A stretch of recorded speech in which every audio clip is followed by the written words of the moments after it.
वीणावादिनी महातपस्विनी, वो है शिव की शक्ति। विद्यादायिनी हंसवाहिनी, कहलाई वो सरस्वती। ओम शांति। ब्रह्मा कुमारी दादी मनोहर इंदिरा जी मम्मा के बारे में इस तरह अनुभव सुनाती हैं। गान विशारदे संगीत शारदे मातेश्वरी। मेरा ऐसा सौभाग्य था कि बाबा का घर भी मेरे घर के पास था और मम्मा का घर भी मेरे घर के पास ही था। लौकिक में भी बाबा के घर में हमारा आना जाना होता था। जब पहली बार मम्मा सत्संग में आई तो उन्होंने बाबा को देखा और बाबा ने उनको देखा तो क्या अनुभव हुआ होगा। मम्मा को लगा कि यही मेरा सच्चा अलौकिक पिता है। बाबा को भी लगा कि यही मेरी वारिस बच्ची है, यही मेरे स्थूल और सूक्ष्म खजानों की मालिक बच्ची है। मां तर्ज निकालकर सत्संग में गाया करती थी। गीता ज्ञान और मम्मा के गीत गाने की मधुरता से आकर्षित होकर दिन प्रतिदिन सत्संग में आने वालों की संख्या बढ़ती जाती गई। उनमें माताएं और कन्याएं ज्यादा संख्या में थी। उसी समय दिव्य दृष्टि दाता बाबा ने दिव्य दृष्टि का भंडार भी खोल दिया। ओम की ध्वनि सुनते ही कई माताएं और कन्याएं ध्यान में चली जाती थी। वे ध्यान में अनेक प्रकार के दिव्य दृश्य देखती थी। माताओं को स्वर्ग तथा श्री कृष्ण के साथ खेलपाल करने के साक्षात्कार होते थे। आंखें बंद है मगर वह श्री कृष्ण को देख रही है। श्री कृष्ण जा रहा है और वो उसके पीछे पीछे जा रही है। बाबा को पता लग गया कि माताएं मेरे में श्री कृष्ण को देख रही है और मुझे पकड़ने आ रही है। तो बाबा सीढ़ी चढ़कर ऊपर के कमरे में जाने लगे। ये माताएं अपनी आंखें बंद होने पर भी बाबा के पीछे अर्थात श्री कृष्ण के पीछे सीढ़ी चढ़कर जा रही थी, दौड़ रही थी। यह बात फैल गई कि दादा लेखराज के सत्संग में श्री कृष्ण का साक्षात्कार होता है। बहुत से लोग आने लगे और सत्संग बढ़ता गया।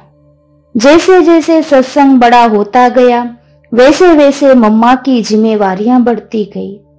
मम्मा का लौकिक नाम राधे था। वह सत्संग में ओम की ध्वनि लगाती थी तो बाबा ने उनका नाम ओम राधे रख दिया। जब कोई भी किसी माता अथवा कन्या से पूछता था कि तुम कहाँ जा रही हो तो वह कहती थी कि ओम राधे के पास। क्यों जा रही हो तो कहती थी कि वो हमें ओम की ध्वनि लगाना सिखाती है और उसका अर्थ समझाकर उसमें एकाग्र होना सिखाती है। इसलिए हम लोग ओम राधे के पास जाते हैं। अपना बंगला और सत्संग की सारी जिम्मेवारियों को ओम राधे को सौंपकर बाबा अपने परिवार के साथ कश्मीर चले गए। मम्मा जब भी सत्संग में आती थी तो सत्संग करने के बाद वहां कुछ न कुछ सेवा करके अपने लौकिक घर चली जाती थी, लेकिन ना कभी प्रसाद खाती थी न भोजन करती थी। मम्मा सोचती थी कि इससे कर्म का हिसाब बनता है। हम सेवा नहीं करते अथवा कम करते हैं और यज्ञ का भोजन अथवा प्रसाद खाते हैं तो उसका बोझ हमारे ऊपर चढ़ता है। हमारा काम है सेवा करना, न कि सत्संग में आकर खाते पीते रहना। जब यह बाबा को पता पड़ा कि मम्मा ओम मंडली में कुछ खाती पीती नहीं है तो कश्मीर से बाबा ने मम्मा को पत्र लिखा, बच्ची तुम्हारा वहां रहना ही बहुत बड़ी सेवा है। तुम्हारे वहां रहने से बहुतों की सेवा होगी। तुमको वहीं रहना है और वहीं खाना पीना है। तब से बाबा की आज्ञा के अनुसार मम्मा ने वहां खाना पीना शुरू किया। नहीं तो मम्मा सुबह आती थी, सत्संग कराकर तथा सेवा कर दिन में अपने घर चली जाती थी।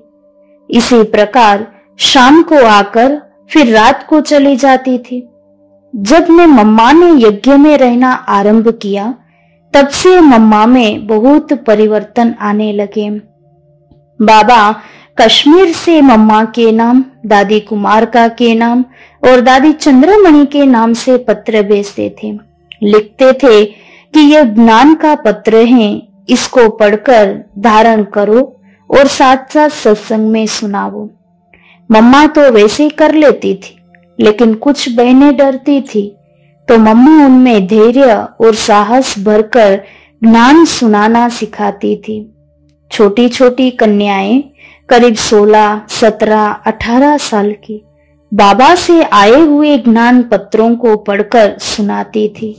सबको आश्चर्य होता था, इतनी छोटी छोटी कन्याएं इतना महान ज्ञान सुनाती है। धीरे धीरे मम्मा में इतनी रूहानी शक्ति भरने लगी कि मम्मा जब संदली पर बैठकर अथवा खड़ी होकर किसी को दृष्टि देती थी, तो उनको कभी श्री राधे का, कभी श्री लक्ष्मी का साक्षात्कार होता था। जिस प्रकार ऑलमाइटी बाबा ब्रह्मा द्वारा श्री कृष्ण का साक्षात्कार कराकर सबको यह स्पष्ट करा रहे थे कि यह बाबा ही भविष्य में श्री कृष्ण अथवा श्री नारायण बनेंगे, उसी प्रकार ओम राधे द्वारा सबको श्री राधा और श्री लक्ष्मी का साक्षात्कार कराकर यह स्पष्ट कराने लगे कि यही भविष्य में श्री राधा अथवा श्री लक्ष्मी बनेंगी। आगे चलते चलते मम्मा में पालना का गुण प्रकट हो गया। सिंध में व्यापारी लोग व्यापारार्थ विदेश जाते थे। जब पुरुष लोग विदेश गए होते थे तो माताएं घर में अकेली होती थी, अतएव उन्होंने सत्संग में आना शुरू किया। सत्संग में आते आते वे ज्ञान की धारणा भी करने लगे। उनका हाव भाव बदलने लगा, जीवन सादा और सरल बनने लगा। वे माताएं पहने हुए जेवर उतारकर साधारण रूप में रहने लगी। जब उनके पति लोग वापस आए तो वे उनको देखकर आश्चर्यवत हो गए कि उनकी पत्नियों को क्या हुआ है। वे विकार नहीं दे रही हैं, शांत और निराली हैं, जेवर आदि भी पहने नहीं हैं, तो वे अपनी स्त्रियों को मारने पीटने लगे। उस समय मम्मा ने उन बांधेली माताओं की ज्ञान से, मधुर वाणी से ऐसी पालना की, हिम्मत बढ़ाई, ताकत भरी कि वे धीरे धीरे अपने में रूहानी ताकत भरकर विघ्नों का सामना करने तथा सहन करने के लिए तैयार हो गई। ऐसे करते करते मम्मा का पालना का पार्ट चरम शिखर पर पहुंच गया। तब बाबा ने 8 माताओं और कन्याओं की एक कमेटी बनाकर अपनी सारी चल अचल संपत्ति उस कमेटी को समर्पित कर दी। उस कमेटी में मम्मा का नाम पहले नंबर में था। जब सिंध में सत्संग में आने वालों की पवित्रता की धारणा के कारण हंगामा हुआ, तो बाबा ने कहा कि सत्संग में आने वाली कन्याएं और माताएं मम्मा के नाम से अपने घर वालों से अनुमति पत्र लेकर आए। उस स्वीकार पत्र में यह लिखा रहता था, मैं अपनी बेटी को ओम मंडली माता अथवा ओम राधे माता के पास ज्ञान अमृत पीने और पिलाने के लिए खुशी से छुट्टी देती हूँ अथवा देता हूँ। इस प्रकार मम्मा कन्याओं और माताओं में शक्ति भरने वाली और उमंग उत्साह बढ़ाने वाली साक्षात दुर्गा माँ थी। बाद में जब बाबा कश्मीर से आए तो ऑलमाइटी बाबा ब्रह्मा तन द्वारा ज्ञान के गुह्य राजों को खोलते हुए मुरली सुनाते और यह स्पष्ट करते गए कि यह ब्रह्मा ही समस्त मानव कुल का पितामह है।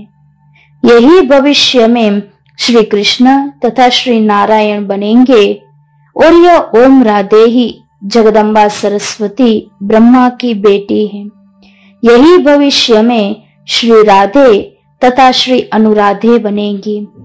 तब से मम्मा के रहन सहन, बोलचाल, आचार विचार, व्यवहार में बहुत शालीनता और गंभीरता आने लगी।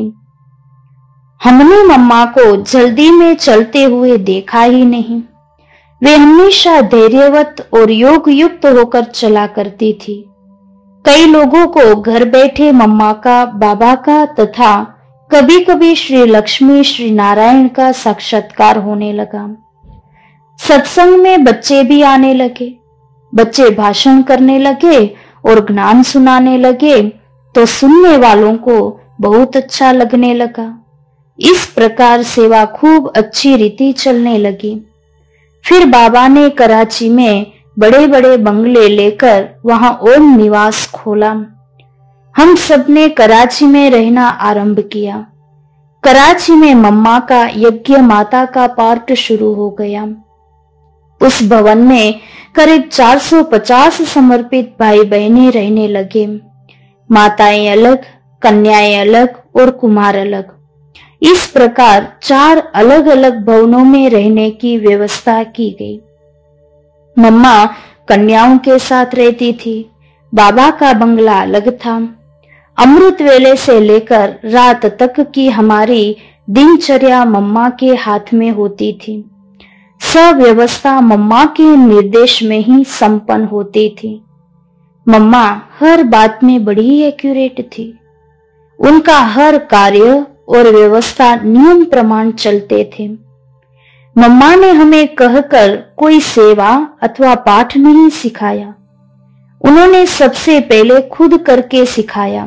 उदाहरणार्थ सब्जी अथवा अनाज साफ करने की सेवा में मम्मा सबसे पहले आकर बैठती थी। फिर बाकी सब अपने आप आते थे।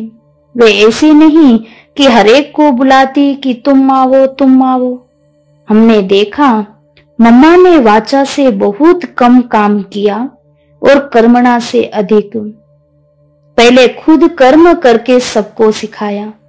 यज्ञ क्या है, यज्ञ प्रसाद का महत्व क्या है, बाबा कौन है, बाबा कितना महान है, उनको कैसे सम्मान देना है, इन सब आचरण के नियमों पर मम्मा ने खुद प्रैक्टिकल में चलकर दिखाया और सिखाया। बाबा के हर आदेश और आज्ञा को मम्मा ने कभी साधारण नहीं समझा। वे बाबा की आज्ञाओं को ईश्वर की आज्ञा, ऑलमाइटी बाबा का आदेश समझती थी। मम्मा को बाबा के बारे में कभी रिंचक मात्र भी संशय नहीं आया। साकार बाबा में सदा निराकार बाप को ही देखा। बाबा ने जो भी कहा मम्मा ने उसको करके ही दिखाया। इतनी आज्ञाकारी और वफादार थी जगदम्बा माँ। बाबा का हर संकल्प तक मम्मा को प्यारा लगा। जब डॉक्टर ने कहा कि मम्मा को ऑपरेशन करना ही पड़ेगा, बिना ऑपरेशन यह बीमारी ठीक नहीं हो सकती, तब बाबा ने कुछ नहीं कहा, चुप रहे और बाद में कहा कि बाबा को ऑपरेशन के लिए प्रेरणा नहीं आती। इस बात पर भी मम्मा राजी ही रही। कभी यह संकल्प नहीं किया कि डॉक्टर ने ऑपरेशन के लिए कहा है, कराना अच्छा रहेगा। नहीं, बाबा को जो पसंद है मुझे भी वही पसंद है। इतनी वफादार थी मम्मा। मम्मा के शब्द ही थे, हुक्म हुक्म चलाए। बाबा हुजूर जैसे चाहे वैसे हुक्म चलाए, जैसे चाहे वैसे करें। यह सब कुछ उसी का है, मेरा कुछ नहीं। बाबा ने कहा और मम्मा ने दिल से उसको स्वीकार किया। कोई भी प्रश्न नहीं, कोई संशय नहीं, दूसरा कुछ सोचा नहीं। इतना निश्चय और विश्वास था बाबा पर। बाबा भी मम्मा को इतना ही सम्मान देते थे। यज्ञ में कोई बात आई अथवा कुछ करना होता था तो बच्चों को बाबा यही कहते थे, मम्मा की क्या प्रेरणा है, पूछ कर आओ। मम्मा की राय के बाद मैं अपनी राय दूंगा, यज्ञ माता मम्मा है। इस प्रकार मम्मा से पूछे बगैर बाबा कोई भी कार्य नहीं करते थे।